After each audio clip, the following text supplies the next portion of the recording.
Fala pessoal, sejam todos bem-vindos. Vamos aqui para mais um conteúdo, mais uma notícia, trazendo para vocês as últimas informações diretamente de Brasília. Vamos aqui com comentários do canal Revista Oeste, já deixando os créditos aqui ao canal do Revista Oeste na plataforma do YouTube. Se não é inscrito no canal, se inscreva, deixe seu like, seu comentário, que isso faz uma enorme diferença para a gente aqui dentro da plataforma. E comentem aí de qual cidade vocês estão nos assistindo, que é para a gente saber de onde está vindo a nossa audiência. Agora, sem mais enrolação, bora para o conteúdo, mais uma notícia. Reais em diárias a um segurança que acompanhou o diretor-geral da instituição, Andrei Rodrigues, numa viagem internacional em abril deste ano. A informação é da Folha de São Paulo. O chefe da corporação esteve em Londres entre os dias 24 e 27 para participar, junto de ministros do governo Lula e do Supremo, do primeiro Fórum Jurídico Brasil de Ideias. Anteriormente, a Polícia Federal omitiu a informação a respeito dos custos com a presença de Andrei no evento. Na ocasião, a PF informou que a viagem não gerou custos para a União e que os gastos com passagem aérea e hospedagem teriam sido cobertos pelos organizadores do evento. Contudo, depois da descoberta do gasto com segurança, a Polícia Federal admitiu ao jornal o pagamento.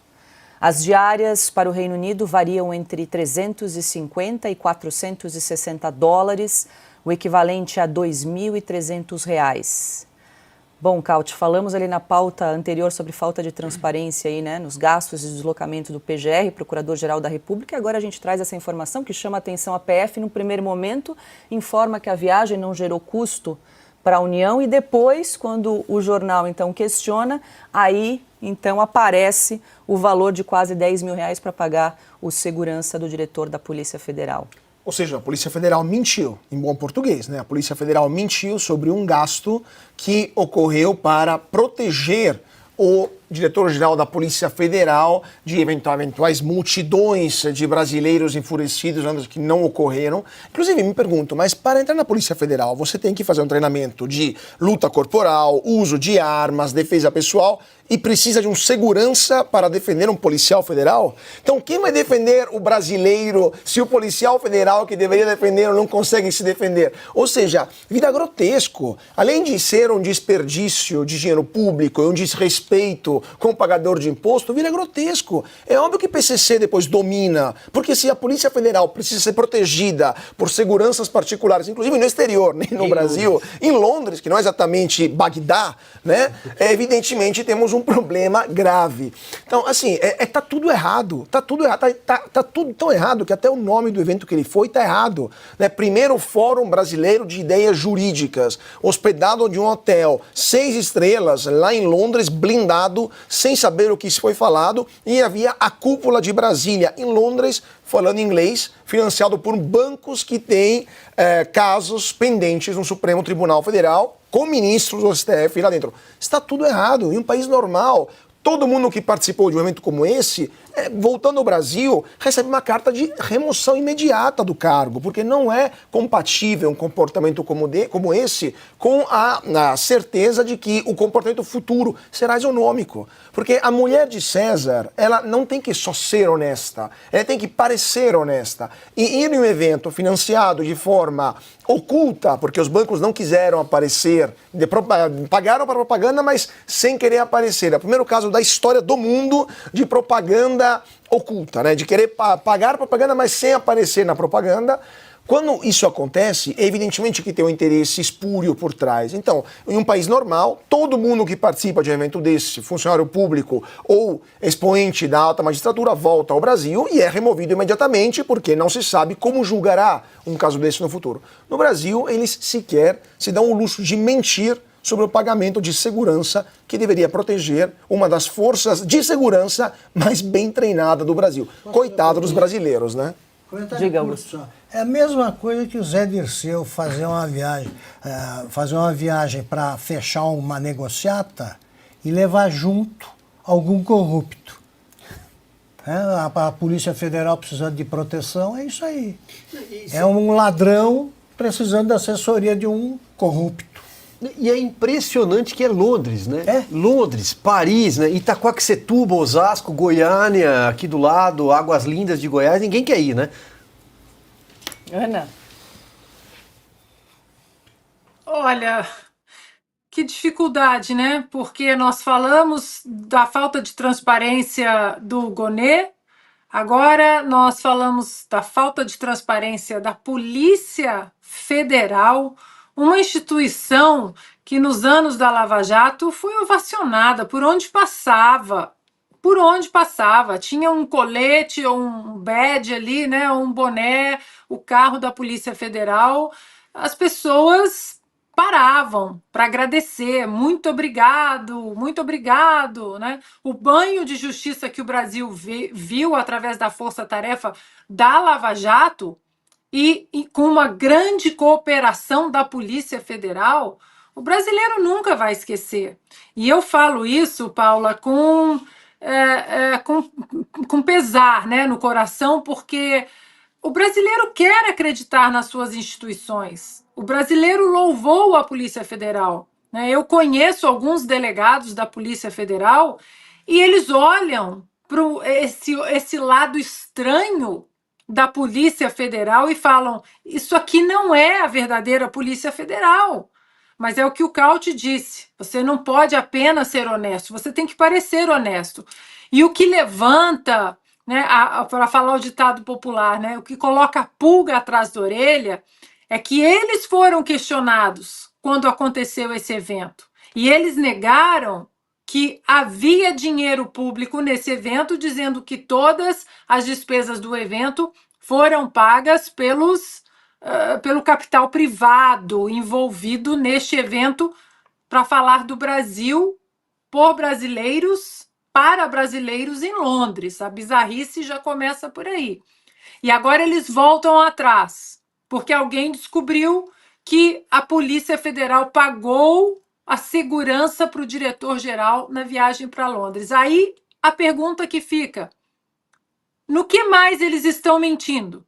A Polícia Federal, a PGR, o Supremo, e se nós questionarmos, vai ser ataque à instituição Polícia Federal agora? Porque é sempre assim, né? Você questiona uma decisão do Supremo, é o ataque à instituição, é ataque à PGR, é ataque à Polícia Federal. Então, que as boas células ainda presentes na Polícia Federal, que elas se levantem, né, Paula? Que elas se levantem e honrem o legado da Polícia Federal, o belo trabalho da outrora grandiosa Polícia Federal envolvida em operações para caçar corruptos, para colocar criminosos na cadeia, para proteger, né, nossas fronteiras. Hoje, quando nós abrimos as páginas dos jornais, Polícia Federal atuando em batidas políticas contra cidadãos, pelo que eles falaram, pelo que eles escreveram nas redes sociais. Polícia Federal envolvida em postagem que é considerada fake news, desinformação.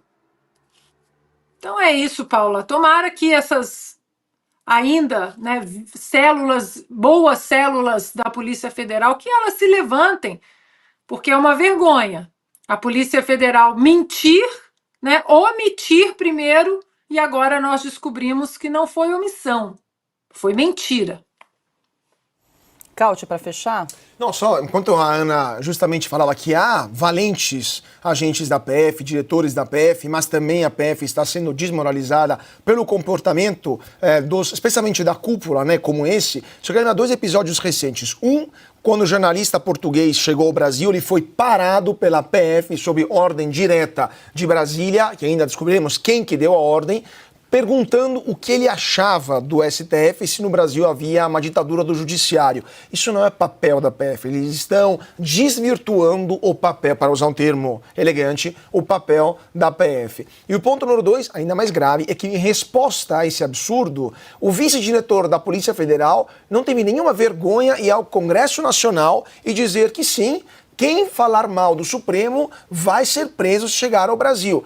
comportamento adequado na Coreia do Norte, em Cuba, em ditaduras e não no Brasil. Ou seja, em vários comportamentos da liderança da PF estão desmoralizando toda a instituição e, como a Ana fala, há sim valentes agentes que deveriam se levantar e dizer não aonde eu trabalho, não na instituição que eu jurei de servir.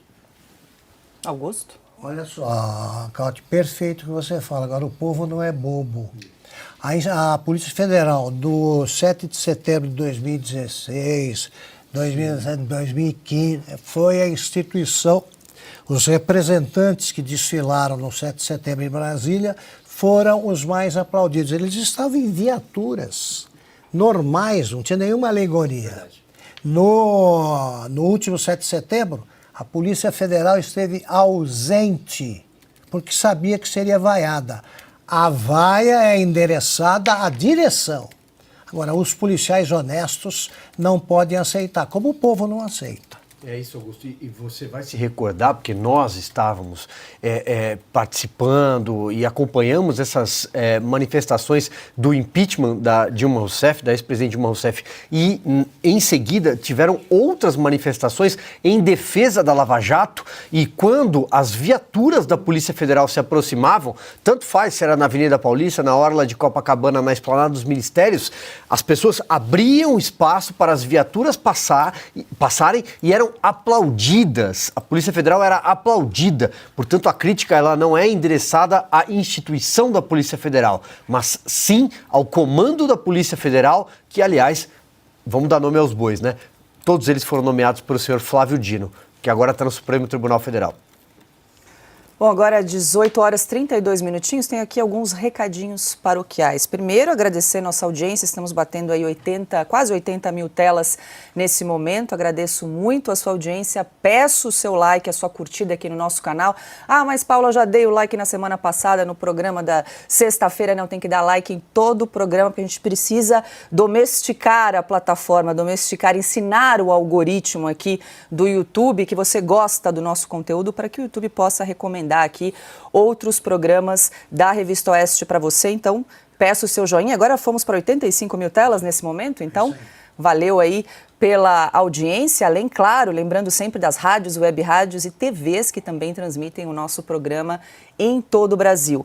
Quero aproveitar, muita gente aqui no chat perguntando do Piotto, Adalberto Piotto, nosso querido Piotto, está se recuperando da dengue desde semana passada, então ele contraiu dengue, está bem, conversei com ele hoje, está em tratamento, acompanhamento médico, mas a gente sabe que essa é uma doença realmente traiçoeira, tem derrubado muita gente da febre, desidratação, dor no corpo. Então ele está se recuperando, deve voltar conosco aí muito em breve. Temos aí muito carinho por Adalberto Piotto e a gente está em contato com ele, então fiquem tranquilos com relação a isso. Outra questão, o pessoal aqui no chat perguntando sobre o veto 46/2021. Trataremos desse assunto aqui no programa logo mais, inclusive receberemos 17 vetos presidenciais. Entre eles está o veto 46/2021, que revogou a antiga Lei de Segurança Nacional, parcialmente vetada pelo então presidente Jair Bolsonaro. O veto do ex-presidente impediu a tipificação do crime de comunicação enganosa em massa, a chamada disseminação de fake news. À época em que promulgou a lei, o então chefe do executivo justificou o veto com o argumento de que o trecho que incluía as fake news como crime poderia, abre aspas, afastar o eleitor do debate político. Fecha aspas. Além disso, segundo Bolsonaro, a lei não trazia transparência sobre a definição do que seria conteúdo falso. E a gente segue nesse assunto. Nosso contato agora é com o advogado constitucionalista André Marcília. É hora de entrevista em Oeste Sem Filtro.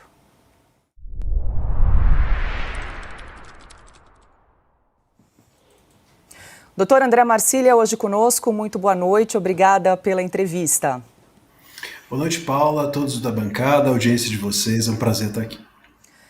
Doutor André, eu gostaria que o senhor tentasse explicar aí de maneira bastante didática a redação desse artigo, desse veto que vai ser analisado possivelmente amanhã aí pelo Congresso. A gente pode dizer que seria uma tentativa de inclusão de fake news no nosso Código Penal? Dá para dizer isso? Dá para dizer isso. Sem dúvida alguma, é exatamente isso que acontecerá se esse veto não for mantido. O artigo que menciona, enfim, a questão relativa às fake news, ele trata diretamente de promover ou financiar campanha ou iniciativa com conteúdo que se sabe inverídico, ou seja, é exatamente fake news. E há diversos problemas nesse artigo, porque ele não diz o que quer dizer promover, não diz o que quer dizer financiar, não diz o que quer dizer iniciativa, quer dizer, novamente a gente tem a tentativa de legislar sobre fake news sem o debate adequado e sem o cuidado devido em relação ao tema. Perfeito. Agora a gente abre aqui para as perguntas dos nossos comentaristas. Ana Paula Henkel. Boa noite, professor Marcília. Um prazer tê-lo aqui com a gente novamente. Professor, é perigoso, né? Caminhos muito perigosos. Eu estava lendo aqui o seu tweet sobre esse veto e fiquei muito chocada de ler que o senhor escreveu que o crime prevê pena máxima de 5 anos de reclusão e que não fica claro, né, se a conduta criminosa é quem produziu, quem publicou, quem compartilhou. Professor, se esse veto não for mantido, que páginas, né? Quais as páginas que o Brasil entrará? Pois é, Ana, você mencionou bem. Eu acho que esse é o centro do problema todo, né? Quer dizer, a gente tem um artigo que vai se tornar vai trazer para a nossa codificação um crime de pena máxima de 5 anos. Veja, tudo que é fake news até hoje, a gente tem com alguma condição adequada, estamos aproximando muito fake news de crimes contra a honra, difamação, injúria, calúnia. Todos esses crimes têm de 1 a 2 anos de prisão, que por serem crimes de menor potencial ofensivo acabam sendo convertidos em outras penas. Esse não. Esse prevê 5 anos de reclusão, que é o pior tipo de prisão. Quer dizer, é uma absoluta loucura se o que está no conteúdo do artigo for irrazoável, for genérico ou subjetivo. E é. Quer dizer, quando eu estou apenando a conduta de alguém por promover ou financiar um conteúdo que se sabe inverídico, eu posso correr o risco de dizer que a pessoa que promoveu ou financiou vai ficar presa 5 anos e a pessoa que criou o conteúdo nem vai ser processada. A pessoa que compartilha, por exemplo, vai tomar 5 anos de cadeia e a pessoa que de alguma forma produziu aquele conteúdo não. Quer dizer, há distorções inimagináveis para um crime que prevê uma pena tão severa. Fora que a gente tem aqui uma questão que é central e não é de hoje no debate público a respeito do que seriam fake news. Fake news seriam conteúdos sabidamente inverídicos. Ou seja, entendo, a melhor interpretação disso é que aquilo que você sabe que é inverídico e ainda assim você divulga. Quer dizer, você divulga de má fé, você divulga para fraudar o debate. Só que os nossos tribunais têm entendido que o que se sabe de esquerda que passaram mão na cabeça do Lula durante as eleições estão todos protestando